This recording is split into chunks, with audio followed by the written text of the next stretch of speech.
Anyway, it's the picture of our 60-year-old city that grew smartly, and we have a 94% approval rating in our city. We are sound financially. We have a AAA rating. We have an award-winning police department, award-winning fire department. Actually, most of our departments have won awards. But we have 52,000 people, and after the March election, we became the largest city in Palm Beach County with over 60 square miles. We have, at the intersection of the Turnpike and PGA Boulevard, 10 golf courses within 4 gated communities, just at that intersection alone. And many other gated communities within our boundaries, and our boundaries go from North Lake Boulevard to Donald Ross, Route 1 to almost Pratt Whitney Road. Many of these larger communities serve as small cities where when the communities got built, they had the little malls and the little retail opportunities because they wanted the amenities to be almost urban. And we also needed those amenities so that these communities would get populated. Now, when Dana and I were talking, he was saying that, he said to me, you know, Palm Beach Gardens really is the central nervous system of real estate, of retail in the county, and I thought that was an interesting comment. We also have a great deal at stake with our partners. We have an operating budget of $110 million, and Palm Beach Gardens collects close to $60 million. I gotta read the stats, because sometimes I remember them, sometimes I don't. $16 million in ad valorem taxes on property values that are close to $11 billion. Of that, 20% of those ad valorem taxes that are paid come from just 5 retail centers to the tune of $12 million. And those have a combined taxable value of over $600 million. So what are those 5 centers? And we have plenty of retail opportunities considering, including Home Depot, Costco, and large box stores, smaller stores. But if you consider the Gardens Mall, this is a world-class shopping destination. It's actually, TripAdvisor, it's the #1 destination in the city of Palm Beach Gardens. And the mall has over 1.4 million, am I taking some here, Steve? Okay, 1.4 million square feet of retail space. It has 150 stores with 5 anchors, and sadly one of those anchors is Sears, and we are having some, you know, what are we gonna do with Sears? But it is also, is it possible that in the future Sears will become a hotel? Will it become residences? We don't know, but that's what we're planning for. And the newest brand to join the mall, I don't know what level this should be, is Tesla. So you can see where the mall is sort of thinking outside the box and bringing a different retailer to the mix. Next you have downtown at the Gardens, that's 340,000 square feet, and it's an open air experience with shops and retail and entertainment, and has the second most visited TripAdvisor spot with its antique carousel that's outside. Legacy Place considers itself a Main Street shopping opportunity, and that has over 40 stores and eateries. Then we have Midtown and PGA Commons. Between those 2 retailers, it's almost 60 stores, and that even includes a church and a live theater. And the newest grocery store at over 20,000 square feet is Earth Fare. And for those of you that haven't been to Earth Fare, I shop there every day. Chuck Millar, I think you said Earth Fare's your new favorite store, right? Okay. These amenities have also brought several smaller residential developments whose purchasers are looking for that urban feel. So, what else is going on in the Gardens? Let me go to the next page, but I only have 1 more page. Of these 5 major shopping experiences, they're all along PGA Boulevard within 2 miles of each other. I think that's pretty unique. And so you can, as I said, we're 60 square miles, but our nucleus is the PGA Corridor, and we have actually a PGA Corridor Association, which is a collection of retailers and businesses that really make sure that the city is thriving, and that's why I said we have major partners there. But that's not all. Just on PGA Boulevard alone, how many of you go out to eat on a regular basis? Well, come on, I know it's all of you. We heard that earlier, retail, right? And restaurants are how malls are repurposing. We have over 90 restaurants just on PGA Boulevard alone. We have marinas that have retail opportunities. We have a college, a courthouse, a municipal building, hospital. Where are those staff and students going to go to eat and shop? These retail centers. Economic impact, opportunity for residential infill, interest in bringing a tri-rail station to within walking distance of this area. We're really looking to make this our downtown and make it accessible with many modes of transportation. And I sit on the Treasure Coast Regional Planning Council, I sit on the TPA. Thanks, Nick, for being here today. So mixing our retail with transportation is very important. And what does this all mean? Retail to us, it's a very vital component to our city. We can't afford to let it fail. We can't see it fail because you heard what I said, it's 20% of our taxable dollars.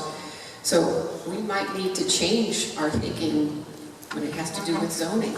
So with that in mind, food for thought, I'm going to throw it to Natalie Crowley, who is our Planning and Zoning Director and a walking encyclopedia. I love this woman. She does a fabulous job, and I'm so glad you're part of the family that we call PGA. Okay, Palm Beach Gardens.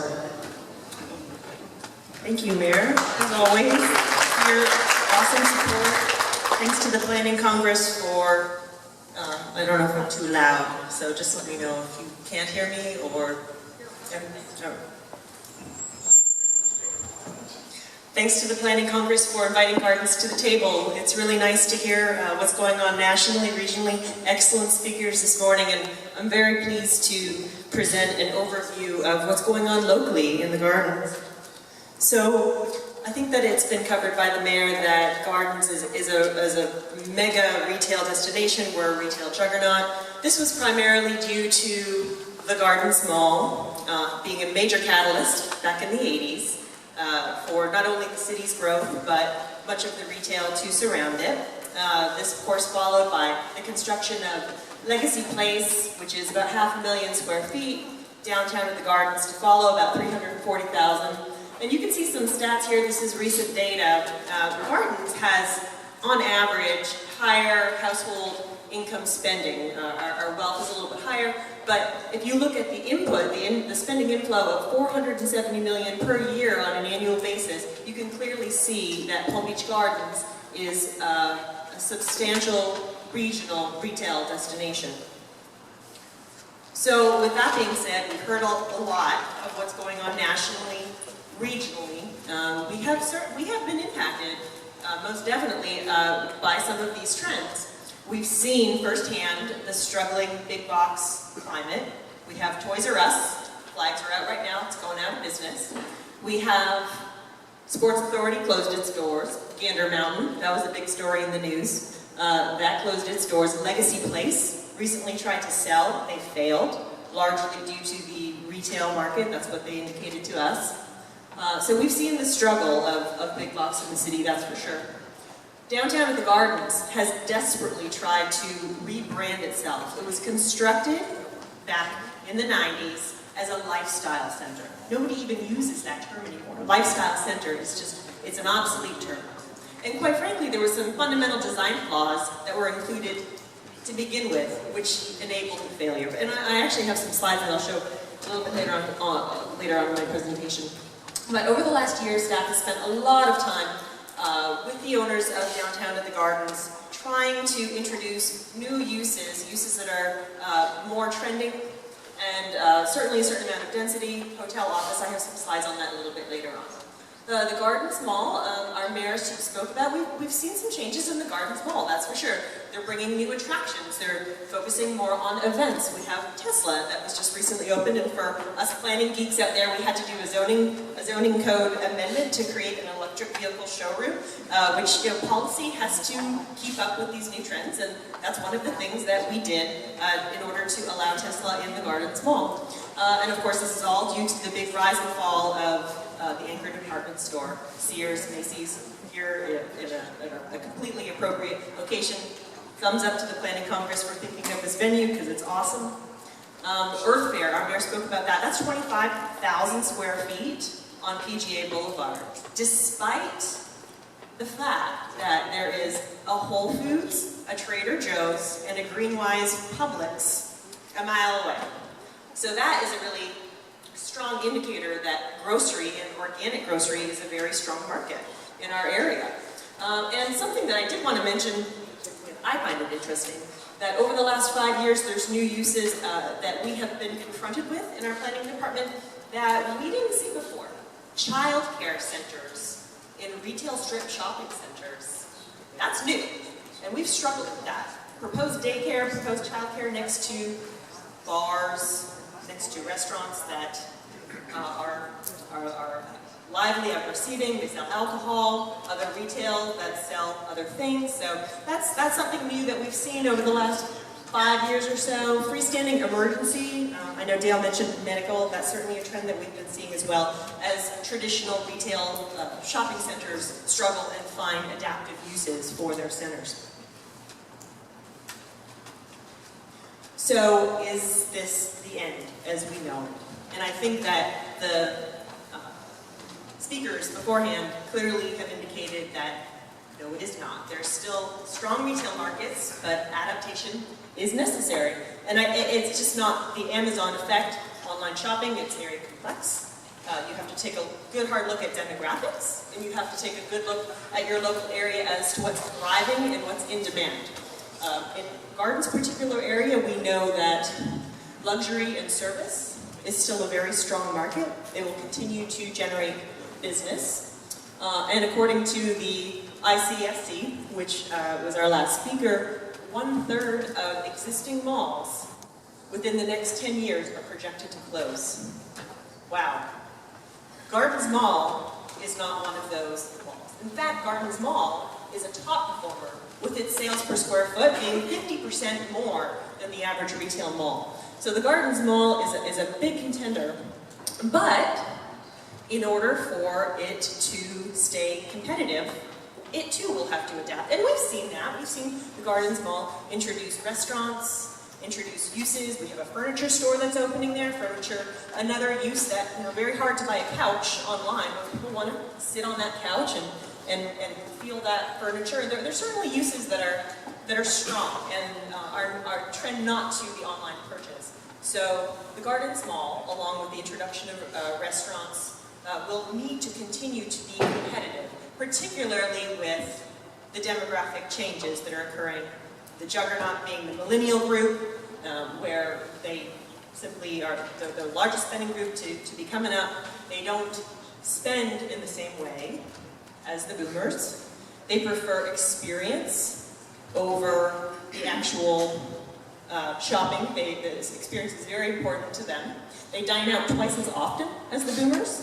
They're more price savvy, and they prefer alternate modes of transportation, which is a great segue to what I've been working on along with the Treasure Regional Planning Council and our whole city on our TOD initiative in preparation for Tri-Rail. So I actually want to spend the bulk of the presentation and the slides focusing on that, because I think it ties in beautifully to these retail trends. So I want to show some slides of some concepts showing what Palm Beach Gardens is doing to plan for the future, not only in light of these retail trends, but in light of our demographic trends that we've seen. So for those of you who are not familiar with Palm Beach Gardens, this is PGA Boulevard right here. And the station proposed to be extended north for Tri-Rail is here. This is the FEC corridor, the station location, and within a half mile, it just so happens that Gardens' major retail destinations fall within that area, or just a little outside. You can see the Gardens Mall. This is Mall, landmark obviously. This is downtown in the Gardens. This is a site called PGA Station, or 5B.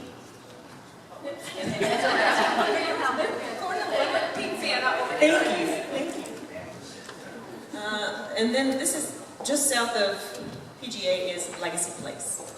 So right there in this circle, big retail destination right there.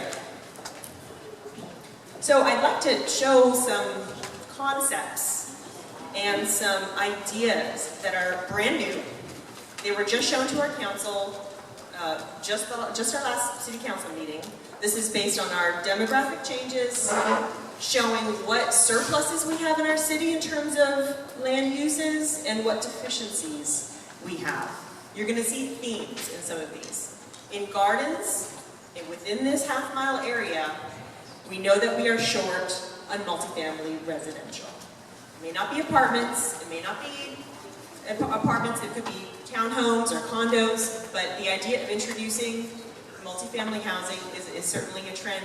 Hotel is another use that was shown to be in demand, along with some other uses. I won't get too ahead of myself. But, so here we are looking west at what we refer to as PGA Station. It's a parcel controlled by Styles and BB&X, and it's about 50 acres. And this hotel is under construction as we speak, and this is a brand new OBGYN building, and this is our station, right there, right along the corridor. And it was interesting when we were going through this TOD exercise that really the station itself was almost secondary. In order for a TOD to be successful, the most important thing that we focused on were the land use patterns and the appropriate density and the appropriate design around the station in order for it to be truly successful. So this is looking west, and you start to see some infill opportunities on some of the uses, and a lot, just what, like I said, many of these buildings are residential. These are all self-park within immediate walking distance. And you start to see Loman's Plaza in the distance. Right there. 1970s strip shopping center, gateway parcel to Palm Beach Gardens, super visible from I-95, about 13 acres, and ripe for redevelopment. So the concept, given the economic analysis that just came out, was to infill that site with some residential, and there's your hotel right there. And we're not saying this is what has to be, but we're just showing opportunity in the long run of what can be sustainable. And we are going to be, over the next year, working on policy that embraces this, but also works with the local businesses and our residents and helping them understand that it's necessary to create a long-term plan in order for the gardens to stay competitive. This is a closer look at Loman's, and there's the hotel that I was just talking about and the infill parcels of residential. And really this is over a long period of time. The economic advantage on TOD is massive, and the city is very well positioned to receive tax revenue, additional tax revenue, with a very low cost of levels of service, because much of this redevelopment is occurring within an urban framework. Legacy Place. So this is, if I can orient, this is PGA, this is the flyover right here, and this is an existing lake, and I think Dana actually might have done this drawing. It's excellent, and all these drawings, they were done by the Treasure Coast Regional Planning Council, and they're great partners, and it's been a very exciting initiative. And I'm sorry if I'm stealing all this material, but I just couldn't help it because it's so timely and so appropriate. This is Legacy Place, and Legacy Place is obviously, it's struggling. It's struggling. Much of its stores, Best Buy, you've been reading the headlines on that. Many of its retail stores are struggling. And it is right, given its position, to be able to start to look at new uses. And the street network is actually fairly decently set up for some infill opportunities, as you can see in the red here, that takes clear advantage of the lake, which can be very attractive, very compatible, and can help provide a sustainable infill format for that struggling center. So there's, as you see it right now, the infill, or the flyover rather, with Legacy Place as it exists today, and potential rendering that you see, there's the station. That's an option of what could be done. And interestingly enough, this is a surprise, Legacy Place owner Styles has shown a significant amount of interest in some of these drawings that have been that we have shared with them.